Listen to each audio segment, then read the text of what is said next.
So, lagay yan. Paano mag-cream? Okay. Yung 1 cup whipping cream. And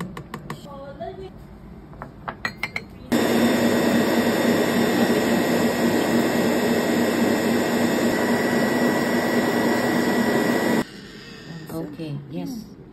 Pwede na yan. So guys, ito ang ganda na.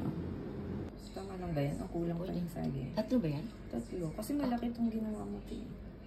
Pero okay na yun, di ba? Okay. Kasi papatungan pa ng ano. 3 banana. Okay, yan. Spray. Okay. 1 minute. Kasi na guys, ang ating